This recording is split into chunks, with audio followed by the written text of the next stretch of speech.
say to you today. So if you have brunch plans, think about dinner. I need really to, before we start, to kind of put our readings into context. Originally I wasn't scheduled to preach today, and then I volunteered, and then Bob said, "Have you seen the readings?" I actually like them, but they're challenging. So the first place that we really have to start, that all of the readings have to do something to do with the authority of God.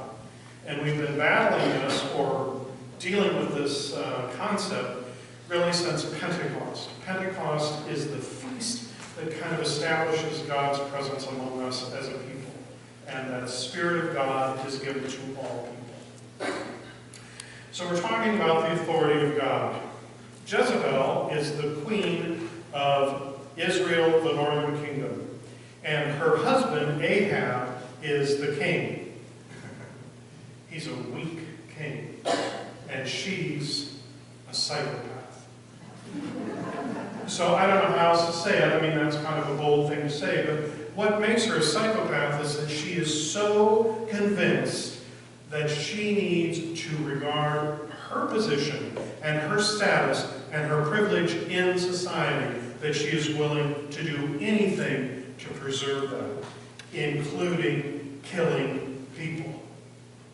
Her religion is not being Jewish. She worships Baal. So you've got the Queen of Israel worshiping Baal. This does not bode well. Okay? So we've got a contrast here between the authority of Yahweh, the Jewish God, our God, and this false god of Baal. You remember a couple of weeks ago, there was this kind of major smackdown with Elijah and the prophets of Baal and Elijah, and burning cows, and which cows burned, and all that other stuff. All of this is about God's presence in the people of God. So we have this contrast between Jezebel, who is kind of this false person, and deranged. And we have then the contrast of God and God's authority. True authority, and we have a problem with this because we associate authority many of the times with power, and with power comes coercion. And we kind of bristle against that. So there are many of us that might say we have an authority problem. It probably really doesn't have to do with authority as much as it has to do with people who are in a position of power, who have used their power to coerce people. God's authority, which is what all of this is about, and the authority that we claim to live under, is an authority that always respects the dignity of an individual and a person's freedom. Good authority gives life to a people, gives life to a society, gives life to a culture, because it promotes and supports individuals in their dignity and in their fulfillment. God's authority is given to bring us to fulfillment. That does not sound like a lot of the authority that we're struggling against, right? If somebody could have said, yeah, that sounds good for authority, I'll take fulfillment any day. Most of the time we don't consider authority to be about our fulfillment. But it is God's authority that we're talking about. It is God's authority that brings our lives to fullness. By the way, that authority is rooted in love. Okay? We've got a lot of false authority in the world. Jezebel is an example of that. And we have a lot of people who will take their positions of power and privilege and status, or take their religion and hide their own psychopathology. I think it is not too far for any of us to think that last week's headlines certainly come to mind when we deal with someone who acts in the name of their religion in a way that is destructive. There was no message of God last week. It was a message of hate. This is not how God offers us. So this contrast, Elijah is caught up in his own massacre of Orlando. And he's afraid, and so he goes and he hides in the cave, and he says to God, kind of indirectly, you don't ever want to get real bold when you ask God a question like this, but it's like, and where are you? I'm trying to be faithful, I'm trying to be loyal, and my life is on the line, and now I'm hidden in a cave, not in the northern kingdom where Jezebel is the queen. Oh, and Ahab the king. Really? I'm down in the southern kingdom where I think I might have some hope of safety. Where are you, God? And here comes the windstorm, this powerful windstorm that rumbles big boulders down off the mountain. And it scares Elijah. God isn't there. And then there's a fire. God isn't there. And then there's an earthquake. And God isn't there. It is only when Elijah listens that he understands that God is in the quietness. The authority of God is like gravity. It's something that is always with us, and we sometimes take for granted. We sometimes seek God in earthquakes, big things, dramatic things. And the truth of it is that God's will is done in our lives, gently and quietly. It is happening amid the earthquakes and the tempests and the fires.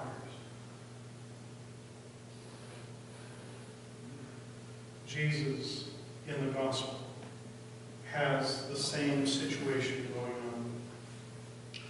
There is this opposite thing happening. So he goes out of Galilee to Genesis. And these are people that don't typically believe. But he comes, and it is his presence that heals this person who has been running naked and living in the tombs. This person probably is mentally ill. And people didn't know what to do. We hardly know what to do with them today. It is the presence of Christ that brings healing. Why? Because Christ is of God's authority. God, who is the author, the giver, like an author writes a book and gives life to those words. God is the author of all life, all love, all hope. So when Jesus stands in front of that man, it is his loving authority that brings about healing to this person. That is the authority that this man is standing in contrast to. Jesus' presence, the Word and love of God with us, brings healing. The pigs, poor pigs, who are the most unclean animal, even they will not give credence to having what is not God in them. They would rather trample themselves off a cliff than to not be in that natural state of the harmony that is from God's creation. It's not about what happened to the pigs and what happened to the sheep herders. It's about the authority of God, the life-giving authority of God that brings fulfillment in life. The pigs themselves refuse to surrender to any other authority other than the authority of God. You and I need to constantly open our hearts to God's authority, which is love. It's not about coercion, and it's not about power, and it's not about oppression. It is about fulfillment. It's about opening. It's about loving. In our epistle reading today, we hear, when you are in God, there is no slave, no free, no Jew, no Greek, no man, no woman. Let's add a few today in our society. No black, no white, no rich, no poor, no slave, no free, no gay, no straight. Pick something and understand that when we are in the authority of God, bringing all of us to life, we are brothers and sisters all. There is no us and them. The authority of God is the authority of love. You and I sometimes are the quiet wind, quiet presence after a horrible wind, an earthquake, a fire, a trauma, a massacre. You and I sometimes are that gentle, still voice of God that brings love to a situation that can only be healed by loving. Let me say that again. You and I, living in the authority of God, love, are the only ones that can bring healing to a world torn apart by hurt. It is in those little things of love, like gravity, that keeps pulling people together, not dividing. When you and I make the decision today to live in the authority of God, the love of God, when you and I make the decision today to love our neighbor, to love God, you and I are a part of the healing of a world that is fractured by people who have taken what seems to be religion and used it to cover up their pathology. You and I, when we proclaim the risen Christ, when we proclaim the love of God, when we are willing to step out to our neighbor and say, I don't know you yet, but I want to be your friend. When you and I are willing to stand up against people that are being bullied because they are our brothers and sisters, when you and I give the kind and gentle, small smile to someone who needs it, you and I proclaim the authority, the love of God. It is that that heals this world.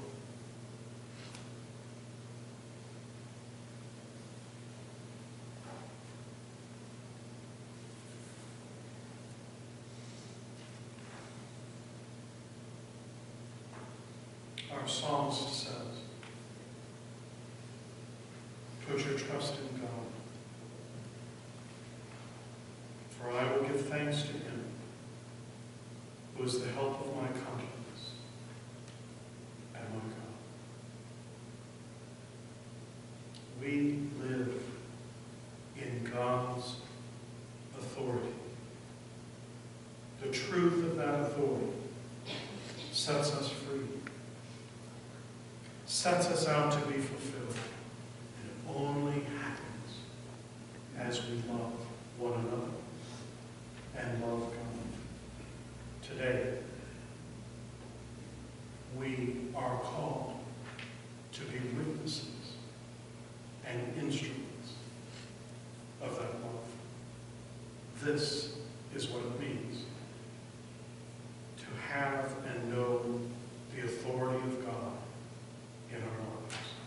This is how Jesus stands in front of someone and healing begins to happen. Because love is living